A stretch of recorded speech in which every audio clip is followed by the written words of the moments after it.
안녕하십니까. 김하늘 건세사입니다. 이번에 건세법 2분의 1범이죠. 2분의 1범이 강평을 시작하도록 하겠습니다. 1장부터 5장까지, 1장부터 5장까지 학습을 하시고 거기에 있는 내용 문제로 가져와 봤습니다. 자, 문제 1번 보도록 할게요. 문제 1번. 자, 관세법상 과세 가격에 대한 다음의 물음에 대하여 답하시오 라고 했으니까 여기에서는 그냥 2장에 있는 내용, 그죠? 과세 가격과 부가징수 중에 과세 가격 결정과 관련된 내용 생각을 하시면 될 것 같습니다. 자, 이 부분은 이제 관세평가랑도 겹치는 부분인데 좀 회색지대 같은 느낌이라고 볼 수가 있어요. 과세가격 결정 방법 사전심사라든지 아니면은 이 가격 신고와 관련된 내용이라든지 관세평가 시간에 배우질 않으니까 관세법 시간에 이 내용은 다루고 있습니다. 뭐 어느 부분에 평가 부분에 나오는지 관세법 부분에 나오는지 굉장히 좀 명확하지 않는 부분이고 둘 중 어느 하나에서도 나온 적이 없어서 굉장히 애매한 파트라고 볼 수 있겠습니다.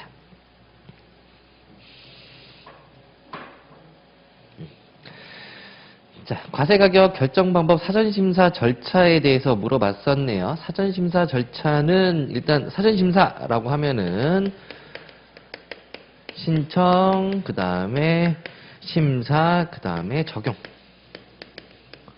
이거를 골자로 놔두시고 모든 사전심사죠. 모든 사전심사 규정 같은 경우에는 이거를 골자로 놔두시고 각 개별 사전심사별 특징을 먼저 파악을 하신 다음에 이 사이에다가 특징들을 나머지 목차들을 껴 놓으면 될 것 같습니다. 여기 절차에서는 구체적으로 나열을 해줬네요. 신청, 결정, 사전심사 결과의 적용 요건. 그럼 신청을 하게 되면은 심사를 하고 결정을 며칠 만에 해서 그 다음에 통지를 해줘야 된다. 뭐 1개월, 1년. 그리고 보정기간은 포함되지 않는다 하면서 보정기간과 관련된 내용도 같이 보완 요청과 관련된 내용도 같이 써주시면 더 좋을 것 같아요. 그리고 사전심사 결과의 적용 요건 같은 경우에는 과세가격 결정 방법 사전심사에만 나와 있죠. 총 3가지가 있는데 하나는 신청인과 동일할 것, 그리고 내용사항의 신청 내용과 변동사항이 없을 것, 그 다음에 유효기간은 3년이다. 근데 아크바의 경우에는 2년까지 연장이 돼서 5년간 할 수 있다. 라는 내용까지 써주시면 되겠습니다. 자, 물음 2번. 사전심사 결과를 통보받은 특수관계자가 관세청장에게 제출해야 되는 연례 보고서에 포함되어야 하는 4가지를 쓰시오라고 단순 기술형 문제, 지엽적인 문제라고도 볼 수 있는데 여기서 특징은 해당 보고서, 연마다 보고해야 되는 보고서 내용이 있죠. 매년 사업연도가 종료되는 날로부터 6개월 이내, 6월 이내에 연례 보고서를 해야 된다. 근데 이 연례 보고서라는 단어로도 문제가 나올 수 있다라는 부분만 여러분들이 체크를 하고 넘어가시면 되겠습니다. 자, 보고서에 포함되는 사항 4가지면은 어떤 것들이 있죠? 어떤 것들이? 조건. 이 결정 방법, 사전심사 결과에 따른 그 결정 방법의 근거가 되는 이 계약 내용, 계약 조건이라든지 뭐 가정이라든지 이런 것들이 뭐 실현되었는지에 대한 여부, 그리고 그에 따라서 과세 가격이 얼만큼 산출되었는지, 그리고 그 구체적인 내용까지 써주시면 되겠고, 그리고 과세 가격하고 거래 가격하고 차이가 났다면은 그 차이는 어떻게 조정을 하였는지에 대한 내용, 그 다음에 청장이 따로 고시하는 내용, 이렇게 4개를 써주시면 되겠습니다. 자, 그 다음에 물음 3번에서는 과세 가격 중 이제 가격 신고와 관련된 내용이 나와 있네요. 자, 과세 가격과 관련한 신고 시기, 그 다음에 신고 사항, 신고 생략 사유 5가지, 그리고 신고 방법, 그 다음에 과세가격 결정자료 4가지를 쓰시오. 10점짜리가 나왔는데 이 부분은 좀 지엽적인 내용이라고 볼 수 있겠고, 이거 역시 지엽적인 내용이라고 볼 수 있겠는데, 아무래도 여러분들이 집중하시는 거는 이것보다 이 신고 생략 사유 5가지에 대해서 좀 집중을 하시겠죠. 그러니까 이건 다 암기식 같은 걸로 파악을 하고 계셔야 되겠습니다. 자, 첫 번째 신고 시기 있으시고, 신고 사항.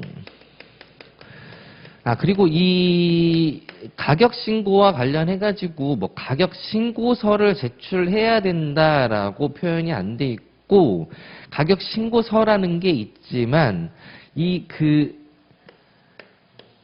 두 가지 내용을 신고하여야 한다라고 표현되어 있는데, 이게 문서로서 신고해야 된다라고 시행령 부분에 표현이 되어 있기 때문에 그 신고서의 기재사항이라고도 생각을 하시면 되겠습니다. 그리고 신고 생략 사유라고 했으니까 이 신고 사항의 생략 사유는 아니겠죠. 뭐 반복되거나 그런 경우에, 동일한 물건이 뭐 반복돼서 수입되는 경우에 신고서의 일부 제출을 생략할 수 있다, 이런 내용을 의미하는 것이 아니죠. 신고 자체를 생략하는 거죠. 신고 자체를 생략하는 거죠. 뭐 정부용 부지 그런 것들 써주시면 되겠습니다. 자, 그리고 신고 방법. 신고 방법은 원래 뭐 일괄해서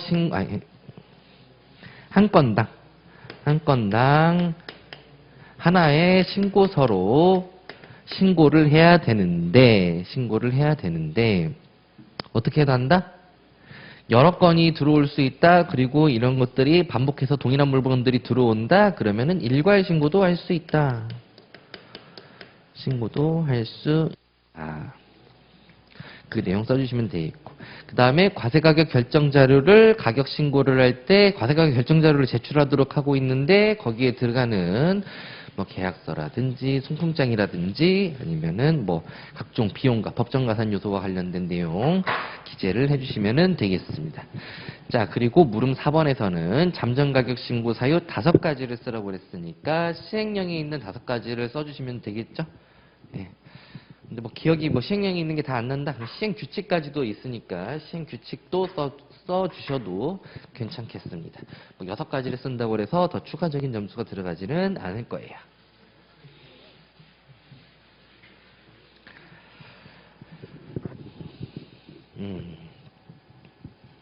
자, 이 과세가격과 관련된 거는 이런 식으로 문제가 나올 수 있고, 여기 추가적으로 또 나올 수가 있는 게 뭐가 있을까요?